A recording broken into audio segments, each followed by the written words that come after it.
VON Major Newscast. Good evening. I am Tashron Tyson in with the VON Major News package for today, Tuesday, February 25th, 2020. In our lead stories, nationally, CCM and NRP's candidates officially nominated to contest St. Thomas's Parish by-election, and present Team Unity government leading citizens and residents into the promised land, says Minister Hamilton. Regionally, Haiti's carnival called off as cops and soldiers square off in gun battle. Internationally, Kobe Bryant's widow sues helicopter firm over debts. And in sports, West Indies Test captain excluded from T20 squad for Sri Lanka.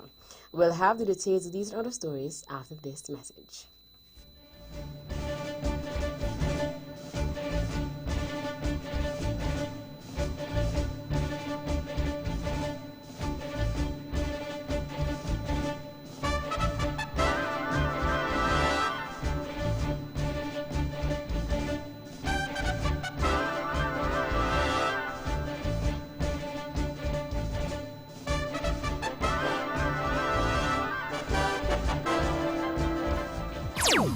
Another look. Different from how you've seen it before. Another look. Takes an in-depth look into business, politics, science, technology, religion, and more.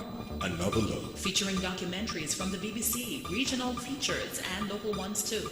Another look. Every Monday at 3 p.m. on the Eastern Caribbean's Powerhouse. Wow.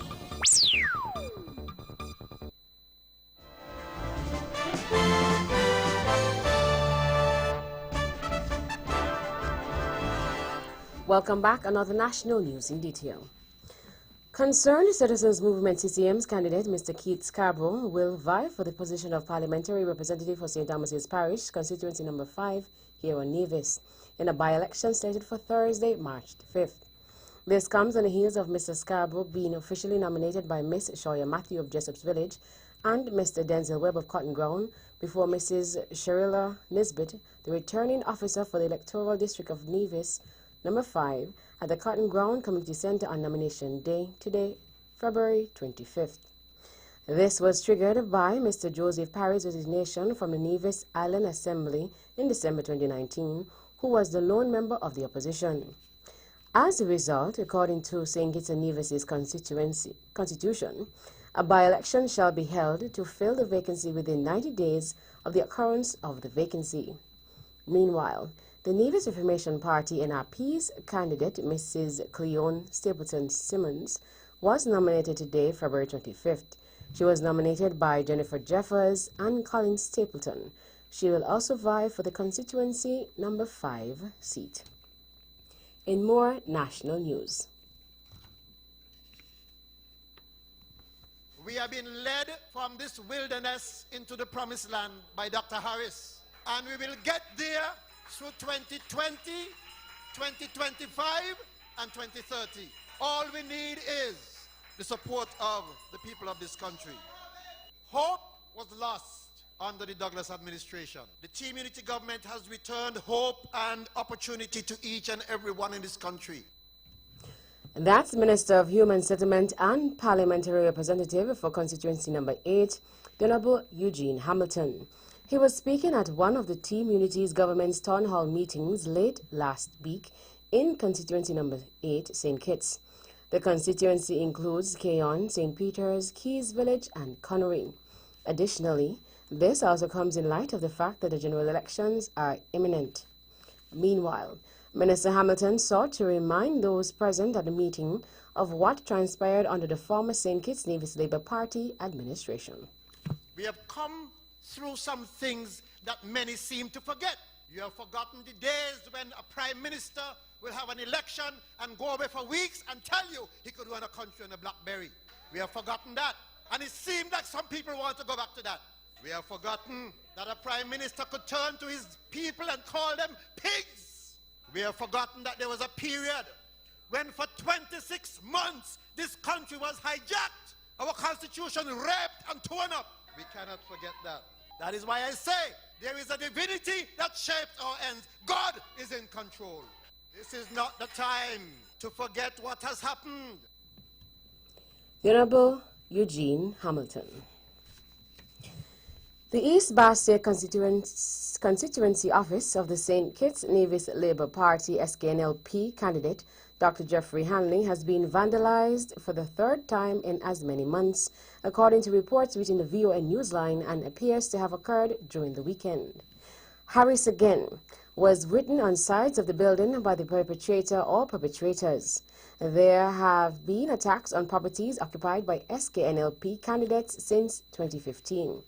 On the morning of February 16, 2015, general elections, the campaign headquarters of Central Bastia Member of Parliament MP and SKNLP candidate, the Honorable Marcella Liebert, was broken into, damaged and burnt. On November 27, 2017, the constituency office of West Bastia MP, the Honorable Conris Maynard, was broken into, ravaged, and more than 60% of the building was burnt.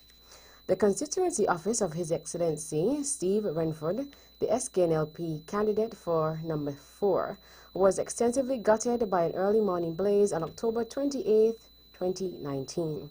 On December 3, 2019, perpetrators sprayed graffiti with the name of the current parliamentary representative, the Honorable Ian Patches Liebert, on the sides of the SKNLP's East Bastia constituency office. However, the party in recent times has told the VOA Newsline that it will not be intimidated by acts of vandalism and hopes for fair and peaceful elections.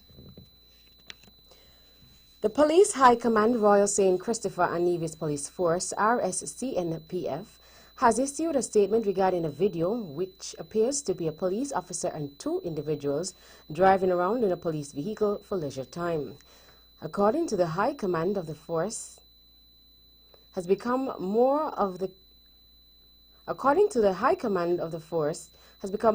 of the circulation of an edited video in which an officer is being filmed while driving what might have been a police vehicle. Additionally, the statement said 2 civilian passengers were also present in the video, and one in particular made use of indecent language and appeared to be tampering with equipment in the vehicle.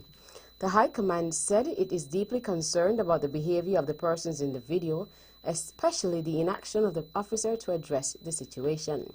Nonetheless, the matter is under investigation and will be dealt with as swiftly as possible, the High Command statement says. St. Kitts and Nevis and Djibouti recently established diplomatic relations as the Twin Island Federation seeks to expand its diplomatic footprint. This, as St. Kitts and Nevis' ambassador and permanent representative to the United Nations, His Excellency Sam Konder, met with permanent representative of the Republic of Djibouti, His Excellency Mohamed Ziad Doualen, to sign an agreement establishing diplomatic relations between the 2 countries. This is also the first country St. Kitts and Nevis has established diplomatic relations with for the year 2020. Djibouti, located on the Horn of Africa, is a mostly French and Arabic-speaking country of volcanic formations. It is home to one of the saltiest bodies of water in the world. The brief ceremony took place on February 20th in New York, where discussions were held regarding the further deepening of relations through common interest and shared objectives. And finally,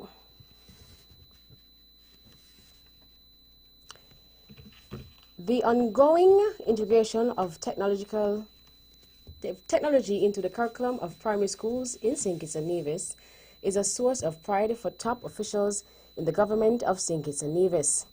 Minister of Community Development and Parliamentary Representative for Constituency Number 8, the Honorable Eugene Hamilton, shared that the Keon Primary School, as well as the Dean Glassford Primary School in St. Peters, were outfitted with brand new computers in 2019.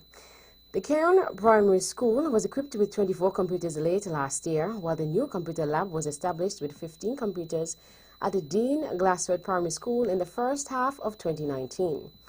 Principal Valencia Sider noted that the computers have made a positive difference in the learning environment at St. Peters.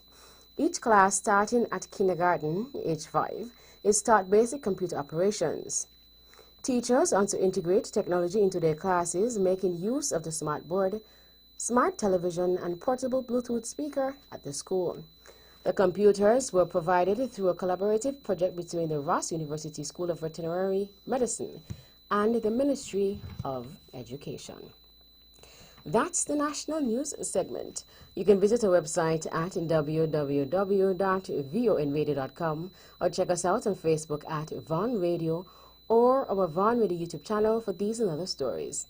News from across the region is next.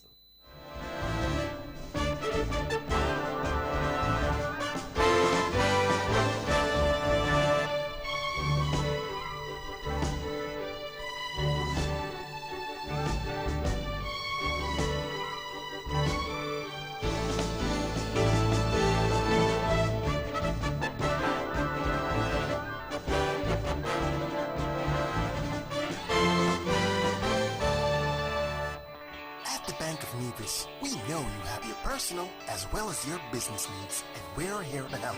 Our knowledgeable staff will work with you to help you achieve the financial success that you or your company needs in a competitive market. We offer solutions to make your banking experience easier, like our savings and checking accounts. Be sure to ask about our youth savers accounts and our Bank of Nevis Go Club. We offer a wide range of personal loans, including mortgage, land, student, auto, and consumer loans. Have access to your funds instantly with our Be Online internet banking and our debit and credit cards. We make international banking and investing easy. How's your business? Give it the leverage it really needs by letting the Bank of Nevis assist you with all the necessary funding for all your business expenses. It's that easy. What are you waiting for? The Bank of Nevis Limited, improving the quality of life. Like us on Facebook at www.facebook.com/The Bank of Nevis.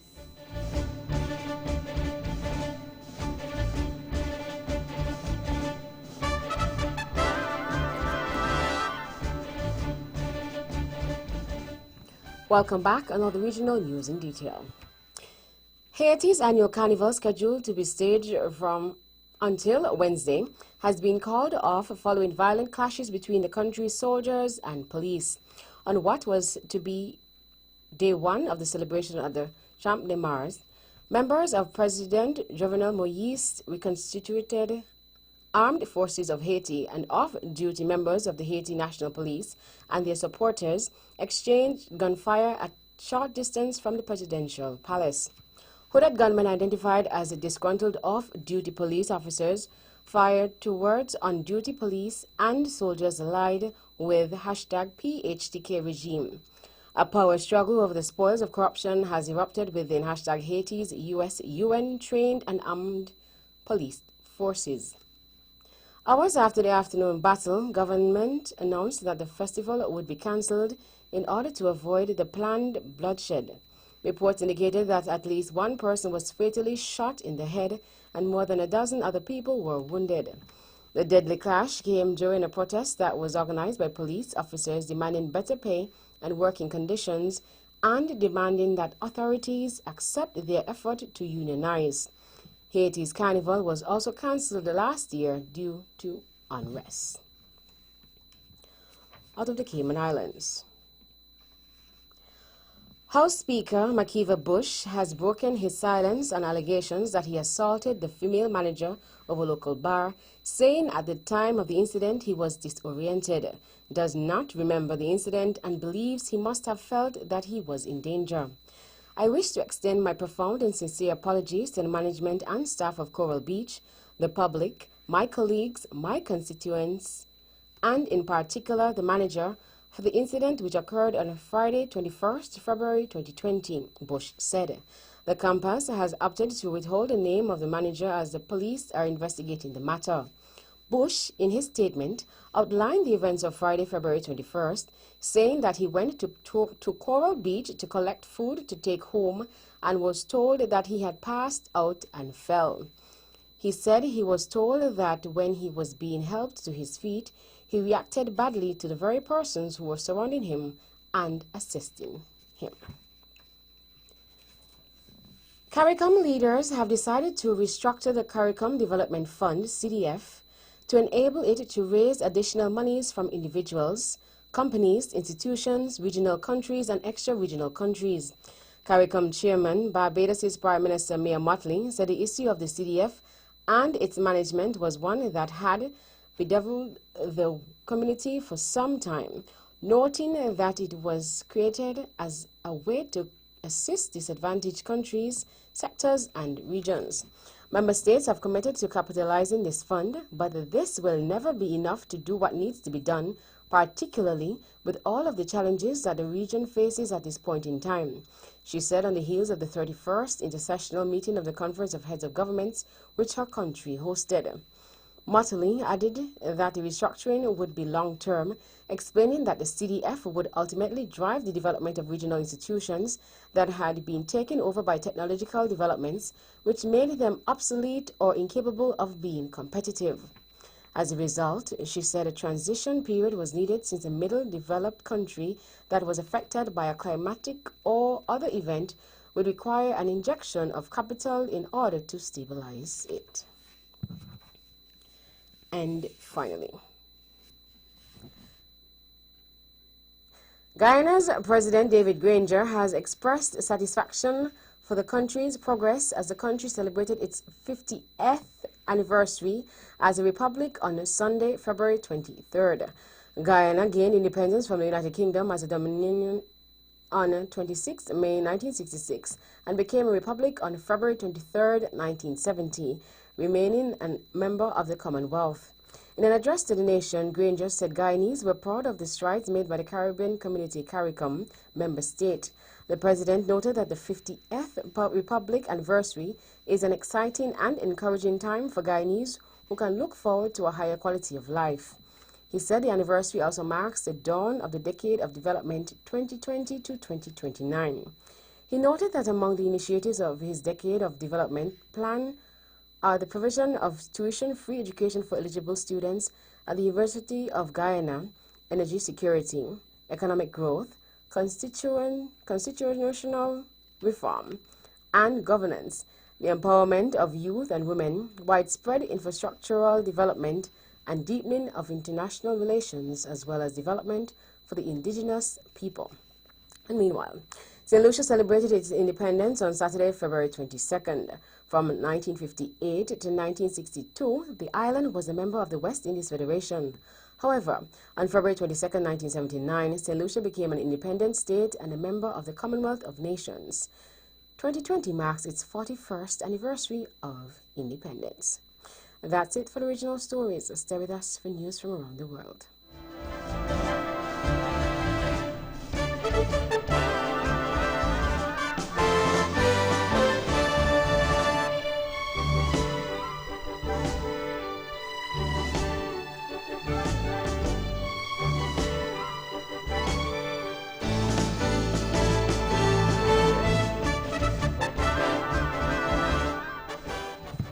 Welcome back. Another international news in detail. The widow of U.S. basketball legend Kobe Bryant is suing the owner of the helicopter that crashed last month, killing her husband and 13-year-old daughter, Gianna.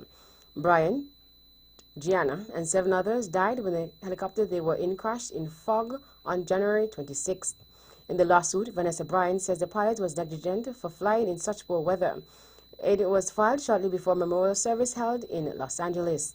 Island Express helicopters and the pilot, Ara George Zobayan, had a duty to use that degree of care that an ordinarily careful and prudent pilot would use under the same or similar circumstances, the suit says.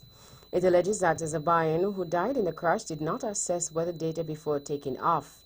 The suit says the pilot did not abort the flight despite the treacherous conditions. The company authorized the flight, which, with full knowledge that the subject helicopter was flying into unsafe weather conditions, the complaint says. Mrs. Bryant is seeking undisclosed compensatory and punitive damages. Former Egyptian President Hosni Mubarak, ousted by the military in 2011, has died in Cairo at the age of 91. Mubarak spent 3 decades in office before a popular uprising swept Egypt. He was found guilty of complicity in the killing of protesters during the revolution. That conviction was overturned in March 2017. More in this BBC report. Mr. Netanyahu said he'd given instructions to start the planning process for Hosni Mubarak took power after his predecessor was assassinated in 1981. For the West, he was an important ally, but by 2011, many young Egyptians were fed up of political repression and rose up demanding freedom. After 18 days of street protests, Mr. Mubarak stepped aside. He was sentenced to life in prison for complicity in the killing of hundreds of protesters, but the conviction was overturned. For a man portrayed in power as a latter-day pharaoh, it was a humiliating end. Senator Bernie Sanders is under attack from rival U.S. Democrats as he cements his position as a frontrunner to take on Donald Trump in November's election. 7 candidates will debate in South Carolina on Tuesday, just days before the state becomes the fourth to vote on the party's nominee. Several have launched first attack ads on Mr. Sanders, who they see as too left-wing to win against Mr. Trump. The current frontrunner identifies himself as a democratic socialist. Ahead of the 10th debate of the 2020 election cycle, Pete Buttigieg, Mike Bloomberg, and Joe Biden all released advertisements targeting Mr. Sanders' decades-long record in the U.S. Senate. Meanwhile, the Israeli Prime Minister Benjamin Netanyahu has promised to build 3,500 new homes for Jewish settlers in a highly sensitive part of the occupied West Bank. The BBC's Alan Johnston reports. Mr. Netanyahu said he'd given instructions to start the planning process for the building work in an area known as E1 near Jerusalem. There's been strong international opposition to such a project in the past. Critics say it would cut the West Bank in two, diminishing the chances of ever creating a viable Palestinian state there. But Mr. Netanyahu's initiative will please those Israelis who favour settlement expansion, and their support will be important to the Prime Minister in next week's election. And finally, abattoirs in Kenya will be banned from slaughtering donkeys from next month, the Agriculture Minister has said. The East African nation legalized trade in donkey meat and hide in 2012 to meet growing demand in China. Minister Pete Monyang said the decision had been a mistake as it had caused the donkey population to fall. Many people in rural areas use donkeys to fetch water and firewood, raising fears that their dwindling numbers will increase the workload of women. Kenya has about 600,000 donkeys compared with 1.8 million a decade ago, according to government data published last year. Mr. Monyang later told reporters that abattoirs licensed to slaughter donkeys had a month to switch to slaughtering other animals, or else they would be closed. That brings us to the end of our news segments. The latest in sports is next.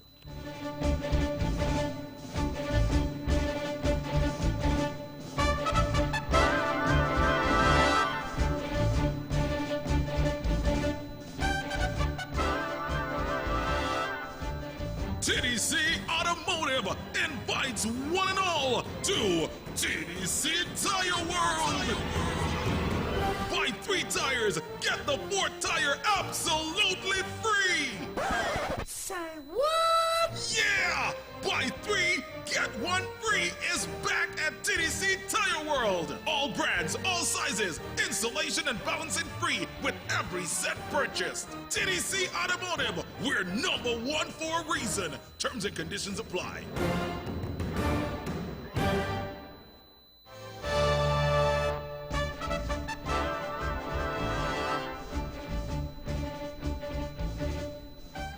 Welcome back on Auto Sports in Detail.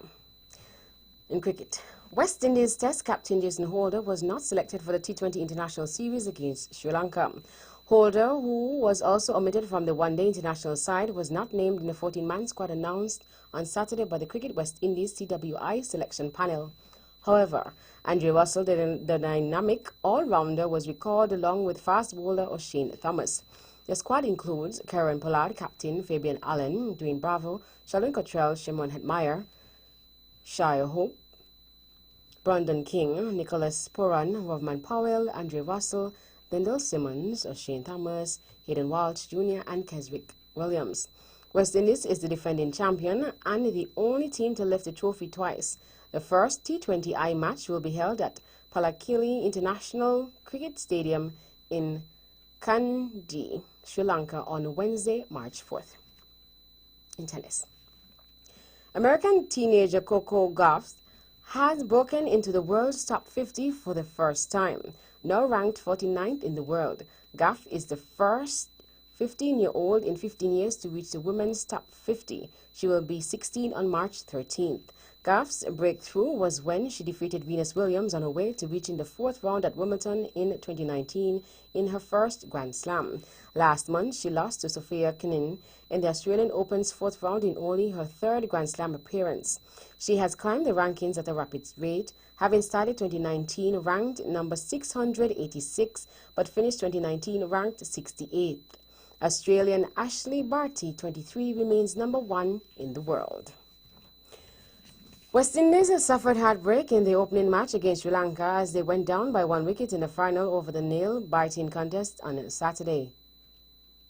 Wanindu Hasaranga played an heroic knock for Sri Lanka to lead them to a sensational victory with just 5 balls to spare in the first ODI at the SSC in Colombo. Shai Hope made his 9th ODI century to pilot West Indies to the challenging target, and he also held 4 catches behind the stumps to cap a good match. However, the home side got to a century opening stand from skipper Dimuth Karunaratne, 52, Avishka Fernando, 50, and then Hasaranga played a cameo to steal the show and earn the Man of the Match award. In boxing, Tyson Fury's promoter Frank Warren says he would be disappointed if Deontay Wilder exercises the option for a world heavyweight title rematch. Wilder was stopped by the Briton on Saturday in Las Vegas, but a clause in the contract for that fight allows him another bout. The American has indicated he will take the fight, but Warren wants Fury's next opponent to be Anthony Joshua. The latest fight between Fury and Wilder was itself a rematch, with the two having been declared to have drawn in December 2018. Already bruised from their loss in the One Day International ODI series opener on Saturday, West Indies was slapped with a fine for maintaining a slow over rate in the match against Sri Lanka. The International Cricket Council said in a statement Sunday that the Caribbean side will have to give up 40% of their match fee for the infraction. Javagar Srinath of the Emirates ICC elite panel of the match referees imposed the sanctions after Kieran Pollard's side was ruled to be 2 overs short of the target after the time allowances were taken into consideration. In accordance with Article 2.22 of the ICC Code of Conduct for Players and Player Support Personnel, which relates to minimum overrate offences, players are fined 20% of their match fees for every over their side fails to bowl in the allotted time. Pollard accepted the proposed sanction, so there was no need for a formal hearing.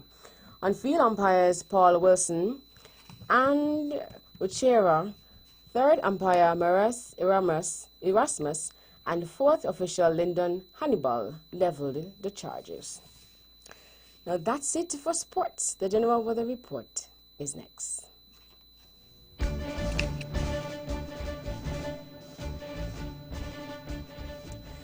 Welcome back. Another local weather forecast for St. Kitts and Nevis. Weather tonight will be partly cloudy with a 40% or moderate chance of showers. Weather tomorrow will be partly cloudy with a 30% or low chance of showers. Winds are east to northeast at 11 to 24 kilometers per hour or 6 to 13 knots. Seas are 1.2 to 1.8 meters or 4 to 6 feet. Sunrise tomorrow will be at 6:32 a.m. And that's a wrap up the major news package for today, Tuesday, February 25th, 2020. Before we go, let's take a look at the headlines once again. Nationally, CCM's and NRP's candidates officially nominated to contest St. Thomas's Parish by-election. And President Team Unity Government leading citizens and residents into the promised land, says Minister Hamilton. Regionally, Haiti's carnival called off as cops and soldiers square off in gun battle. Internationally, Kobe Bryant's widow sues helicopter firm over deaths. And in sports, West Indies Test captain excluded from T20 squad for Sri Lanka. On behalf of the rest of the news team, I am Tashran Tyson, wishing you a pleasant evening.